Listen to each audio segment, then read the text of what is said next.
দাদা আমার বিয়ে হয়ে গেছে, তবুও অনেক বিবাহিত অবিবাহিত ছেলে আমাকে প্রপোজ করে। এর থেকে বাঁচার উপায় কি? সংসারে কি করলে সুখ আসবে? আপনাকে প্রপোজ করলে এখন আপনি কি করবেন? এখন ধরেন আপনাকে যদি কোনো ছেলে এসে প্রপোজ করে, মানে এটা এখন ধরেন মানে সপ্তম ঘরে যদি রাহু থাকে, তাহলে আসতেই পারে লোকজন। এটা ধরেন আপনি শোনেন, বৃহস্পতি আপনার চার্টে বৃহস্পতি দেখতে হবে।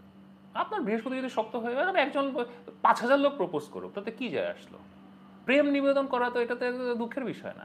প্রেম নিবেদন করে আপনাকে, তারা আপনাকে পছন্দ করে, সো হোয়াট? এটা তো খারাপ কিছু না। আপনি বিবাহিত, আপনি আপনার নিজের লাইফ নিয়ে থাকবেন এবং আপনি এটা স্ট্রেট ফরওয়ার্ড, আপনি এটা হ্যান্ডেল করবেন যে ভাই আমি ম্যারিড, আমি আমি হ্যাঁ, আমাকে প্রেম নিবেদন করে কোনো লাভ নাই। It is what it is, and you should be happy যে আপনাকে এতগুলো মানুষ প্রেম নিবেদন করছে। আপনার শুক্র খুবই শক্তিশালী, ভালো তো জীবনে। শুক্র যদি কারোর জীবনে শক্তিশালী হয় কারোর চার্টে, আমি সবসময় বলি লিব্রা ভাগ্যবন্ডে রাখছি, শুক্র ভাগ্যের গ্রহ।